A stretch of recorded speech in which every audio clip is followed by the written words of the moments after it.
अस्सलाम वालेकुम स्टूडेंट्स, कैसे हैं आप सब। उम्मीद करती हूँ आप लोग अच्छे से होंगे। स्टूडेंट्स, आपका टॉपिक आज चलेगा जगत प्रोटिस्टा। आपका चल रहा था जगत मोनेरा अध्याय 2 जीव जगत का वर्गीकरण। इससे मैंने आपको बताया था कि 5 जगत वर्गीकरण हमारे होते हैं। कौन कौन से? जगत मोनेरा, जगत प्रोटिस्टा, जगत पादप, जगत कवक और जगत जंतु। ठीक है, तो जगत मोनेरा आपका पूरी तरीके से समाप्त हो चुका है, उसमें अब कुछ नहीं बचा। जगत मोनेरा के अंतर्गत कौन कौन आते हैं? जीवाणु आते हैं, माइकोप्लाज्मा आते हैं, नीलहरित शैवाल आते हैं, वो सभी मैं आपको करा चुकी हूँ। आज पढ़ेंगे हम जगत प्रोटिस्टा के बारे में। आज हमारा जगत प्रोटिस्टा स्टार्ट होगा।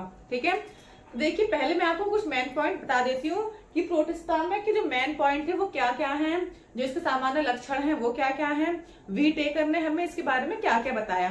ठीक है, तो देखिए जब मैंने आपको चार्ट बनवाया था 5 जगत वर्गीकरण पद्धति में, तो मैंने आपको बताया था कि जगत मोनेरा की जो स्पेशल चीज थी, जो सबसे मेन बात थी, वो क्या थी कि जगत मोनेरा के जितने भी जीव आते हैं वे सभी क्या होते हैं? प्रोकैरियोटिक होते हैं।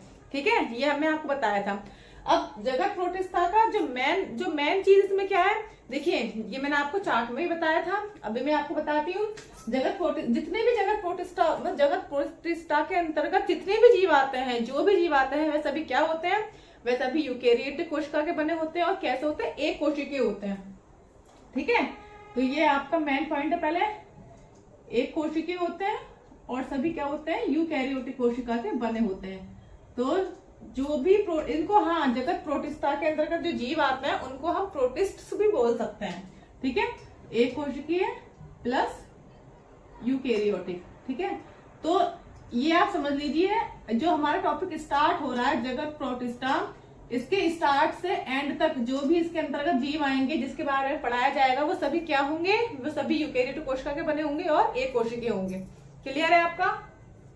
चलिए आगे के पॉइंट के बारे में हम बात करते हैं। तो देखिए, जो जगत प्रोटिस्टा के अंतर्गत जो प्रोटिस्ट आते हैं, जो जीव आते हैं, वो सभी क्या होते हैं? उनमें क्या पाया जाता है? पहला पॉइंट आप देखेंगे, इनमें सत्य केंद्रक पाया जाता है। ठीक है, सत्य केंद्रक, ये यानी कि मैं उनके बारे में बता रही हूं जो प्रोटिस्ट, जितने भी प्रोटिस्ट हैं उन सभी के अंतर्गत सत्य केंद्रक पाया जाएगा। ठीक है, बाकी तो मैं आगे बात करूंगी, अलग अलग प्रोटिस्ट के बारे में आपको बताऊंगी। ये इनके मेन लक्षण है। ठीक है, ये लक्षण सभी प्रोटिस्ट में पाए जाएंगे। ठीक है, तो पहला क्या है? इनमें सत्य केंद्रक पाया जाता है। सत्य केंद्रक क्या होता है? देखिए, ये मान लीजिए ये हमारी यूकेरियोटिक कोशिका है। ठीक है, तो यूकेरियोटिक कोशिका के अंदर एक नाभिक पाया जाता है। ठीक है, और नाभिक जो होता है, तो नाभिक के बाहर एक बाहरी आवरण पाया जाता है, इसको बोलते हैं केंद्रक कला। ठीक है, जो नाभिक को चारों ओर से घेरे रहता है, केंद्रक कला, यानी जो केंद्रक होता है, जो नाभिक के केंद्रक होता है, तो केंद्रक के चारों ओर एक आवरण होता है जिसको केंद्रक कला बोलते हैं, और इसके अंदर इसका डीएनए रहता है। ठीक है, तो ये जो केंद्रक कला का आवरण नाभिक में जो पाया जाता है, इसको बोलते हैं सत्य केंद्रक। ठीक है, तो इसमें जो यूकेरियोटिक कोशिका पाई जाती है, इसमें सत्य केंद्रक पाया जाता है। ठीक है, अगला पॉइंट देखेंगे हम। अगला पॉइंट क्या है? इनमें कोशिकांग पाए जाते हैं। ठीक है, इनमें कोशिकांग, जो आपका माइटोकॉन्ड्रिया, जब यूकेरियोटिक कोशिका है तो जाहिर सी बात है इसमें कोशिकांग पाए जाएंगे। तो नेक्स्ट पॉइंट है, इनमें कोशिकांग पाए जाते हैं।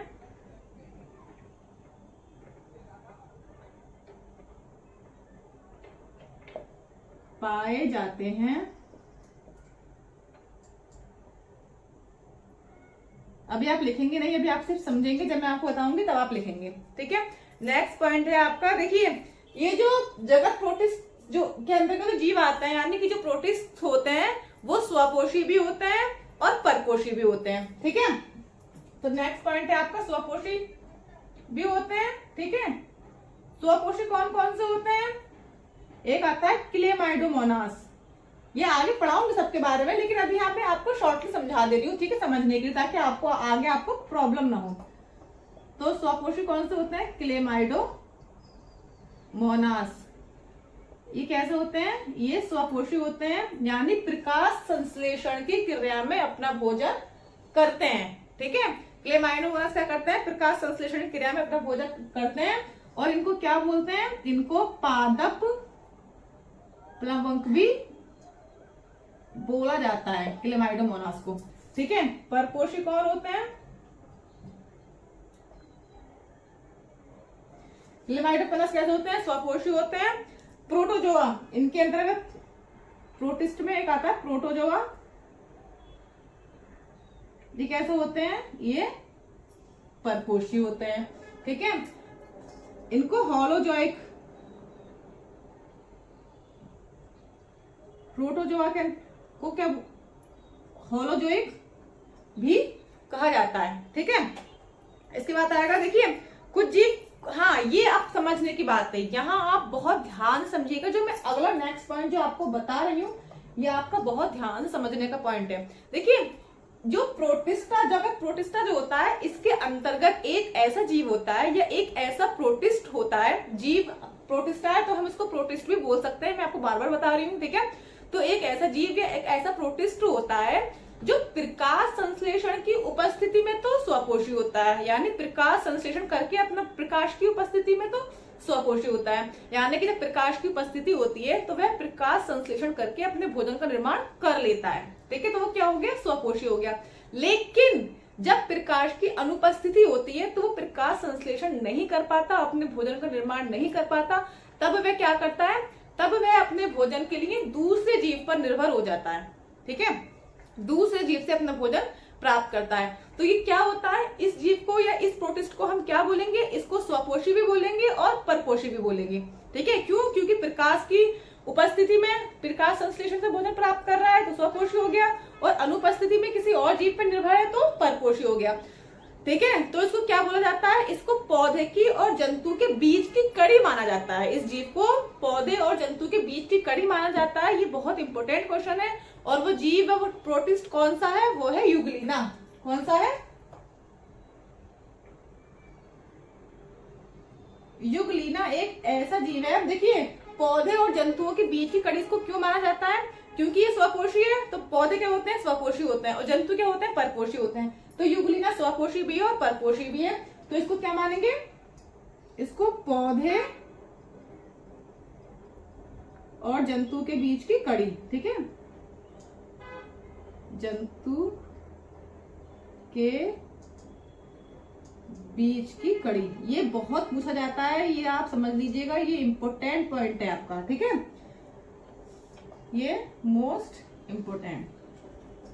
ठीक है, तो देन आपकी कुछ इंपोर्टेंट पॉइंट्स हैं जो आपको जगत प्रोटिस्टा के अंतर्गत पढ़ने हैं, यानी कि ये सभी पॉइंट्स ऐसे हैं जो सारी प्रोटिस्ट में पाए जाएंगे। ठीक है, ये कुछ लक्षण हैं जगत प्रोटिस्टा के, तो इसमें आप लिखेंगे। अब आप लिखें, ये मैंने आपको समझाने के लिए कराया था।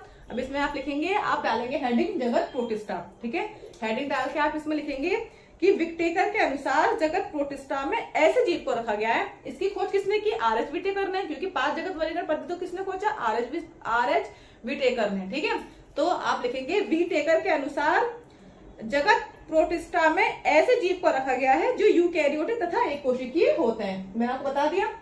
ठीक है, इसके मुख्य लक्षण निम्न हैं। अब नंबर 1 करके आप लिखेंगे, इनमें सत्य केंद्र पाया जाता है, वह जीव एक कोशिकीय होते हैं। पहला पॉइंट। ठीक है, दूसरा पॉइंट है आपका, इन जीवों में झिल्ली युक्त कोशिकांग पाए जाते हैं। ठीक है, कोशिकांग इनमें पाए जाते हैं, जैसे माइटोकॉन्ड्रिया, अंतःप्रदिव्य जालिका, कैंथकाप, गाल्जी बोकॉय, ये सभी कोशिकांग इनमें पाए जाते हैं। ठीक है, अगला पॉइंट लिखेंगे आप, सामान्यतः ये जीव पानी में मिलते हैं। ठीक है, ये आप देख लीजिए, सबसे अधिक मात्रा जो इन जीवों की होती है वो पानी में होती है। ये कहाँ रहते हैं? जल में ज्यादातर रहते हैं। ठीक है, 4th पॉइंट आप लिखेंगे, प्रकाश संश्लेषित जीवों में क्लोरोप्लास्ट मिलता है। देखिए, जो जीव स्वपोषी होते हैं, मैंने क्या बताया आपको, ये प्रोटिस्ट जो होते हैं वो स्वपोषी भी होते हैं, परपोषी भी होते हैं। ठीक है, अब जो प्रोटिस्ट स्वपोषी होते हैं या जो प्रकाश संश्लेषण की क्रिया से अपना भोजन करते हैं, तो उनके अंतर्गत क्लोरोप्लास्ट यानी कि हरित लवक भी पाया जाता है। ठीक है, आगे लिखेंगे अगला पॉइंट, प्रकाश संश्लेषित जीवों में क्लोरोप्लास्ट मिलता है। अगला पॉइंट लिखेंगे, प्रोटिस्टा में सभी सदस्य विभिन्न प्रकार के होते हैं। देखिए, अलग अलग प्रकार के होते हैं सभी सदस्य। तो पहला लिखेंगे इसमें, या एक ए करके लिखेंगे आप, ए बी करके। ठीक है, इसमें लिखेंगे कुछ अपना भोजन स्वयं बना लेते हैं। ठीक है, जैसे क्लेमाइडोमोनास, ये क्या करते हैं? क्लेमाइडोमोनास अपना भोजन स्वयं बना लेते हैं, ये परपोषी स्वपोषी होते हैं। ठीक है, इन्हें पादप प्लवंगक भी कहते हैं, ये मैंने आपको लिखवा दिया। बी करके लिखेंगे कुछ प्रोटिस्ट परभक्षी भी होते हैं। परभक्षी यानी कि दूसरे प्रोटिस्ट को मार के अपना भोजन प्राप्त करना, ठीक है। तो कुछ प्रोटिस्ट परभक्षी भी होते हैं जो दूसरे प्रोटिस्ट को ग्रहण करते हैं, जैसे प्रोटोजोआ। प्रोटोजोआ ये मैंने आपको बताया है परपोषी, और ये परभक्षी है। ये क्या करता है, ये दूसरे जीव पर निर्भर नहीं रहता बल्कि दूसरे जीव को ही ग्रहण कर लेता है अपने भोजन के लिए, दूसरे प्रोटिस्ट को ही अपने भोजन के लिए ग्रहण कर लेता है, ठीक है। नेक्स्ट लिखेंगे सी करके कुछ परजीवी होते हैं जो भोजन के लिए दूसरे पोषी पर निर्भर होते हैं। दूसरे जीव पर निर्भर होना और दूसरे को ही ग्रहण कर लेना, दोनों चीजों में अंतर है। परभक्षी क्या करते हैं, दूसरे जीव को ही अपने भोजन के लिए ग्रहण कर लेते हैं, और परजीवी क्या करते हैं, अपने भोजन के लिए दूसरे पर निर्भर रहते हैं, मतलब दूसरे के जरिए अपना भोजन करते हैं, उनको भक्षण नहीं करते, उनको ग्रहण नहीं करते, ठीक है। तो कुछ क्या होता है, कुछ परजीवी होते हैं जो भोजन के लिए दूसरे पोषी पर निर्भर होते हैं, जैसे प्लाज्मोडियम। देखिए यहाँ प्लाज्मोडियम की मैं एक बात आपको समझा दूं, ये प्लाज्मोडियम क्या है, प्लाज्मोडियम की वजह से ही एक रोग होता है मलेरिया। जो मलेरिया रोग होता है वो इसी प्लाज्मोडियम की वजह से होता है। ये प्लाज्मोडियम कहाँ होता है, ये मच्छर के लाल रक्त कणिकाओं में पाया जाता है प्लाज्मोडियम, ठीक है। तो ये क्या होता है, प्लाज्मोडियम क्या करता है, मच्छर के जरिए हमारे शरीर में प्रवेश करता है, ठीक है। तो किससे भोजन करता है, हमारे शरीर के अंदर रहकर अपना भोजन प्राप्त करता है। तो ये क्या हो गया, परजीवी हो गया। ये क्वेश्चन पूछा जाता है एग्जाम में, आगे पढ़ाया जाएगा आपको कि मलेरिया रोग किसकी वजह से होता है। तो ये किसकी वजह से होता है, प्लाज्मोडियम की वजह से। हाँ, आप ये याद कर लीजिएगा इस पॉइंट को। अगला नंबर 4 करके आप लिखेंगे, नेक्स्ट पॉइंट आप लिखेंगे यूग्लिना एक ऐसा प्रोटिस्ट है जो प्रकाश की उपस्थिति में प्रकाश संश्लेषण कर, या आप ध्यान से लिखेंगे, मोस्ट इंपोर्टेंट पॉइंट है। यूग्लिना एक ऐसा प्रोटिस्ट है जो प्रकाश की उपस्थिति में प्रकाश संश्लेषण कर पादप जीवन दर्शाता है, यानी पौधों की तरह जीवन दर्शाता है, परंतु प्रकाश की अनुपस्थिति में जंतु के समान व्यवहार करता है, अतः इसको मिश्र पोषी कहते हैं, ठीक है। ना स्वपोषी ना परपोषी, क्या हो गया, मिश्र पोषी हो गया। अतः यूग्लिना को पौधों व जंतु के बीच की कड़ी भी कहा जाता है, ठीक है। अगला पॉइंट आप देखेंगे, अगर बात करें इनमें जनन की, तो इन प्रोटिस्टा में कायिक, अलैंगिक तथा लैंगिक तीनों प्रकार का जनन पाया जाता है। देखिए अब बात करते हैं इनमें कौन कौन आते हैं, इनके अंतर्गत कौन कौन से प्रोटिस्ट या कौन कौन से जीव आते हैं। तो इन्हें 5 भागों में विभाजित किया गया है, ठीक है। नंबर 1 है क्राइसोफाइट, नंबर 2 है डायनोफ्लेजिलेट, नंबर 3 यूग्लिनॉइड, नंबर 4 अपपंख कवक, और नंबर 5 प्रोटोजोआ। तो इन 5 वर्गों में इनको विभाजित किया गया है। इन 5 वर्गों के बारे में हम आपको अपनी नेक्स्ट वीडियो में पढ़ाएंगे। आज की वीडियो में इतना ही। आज की वीडियो में मैंने आपको सामान्य लक्षण की करा दिए हैं, इनको आप अच्छे से लर्न करिएगा, ताकि आपकी जो अगली वीडियो है उसमें आपको हेल्प मिलेगी, ठीक है। जब हम इन 5 वर्गों में जो वर्गीकृत किया गया है अलग अलग जीवों को, अलग अलग प्रोटिस्ट को, उन सभी पढ़ने में हमें बहुत आसानी होगी। तो आज का जो वीडियो है ये इंपॉर्टेंट वीडियो है, इसको आप अच्छे से करिएगा। मिलते हैं अगली वीडियो में, तब तक के लिए अल्लाह हाफिज।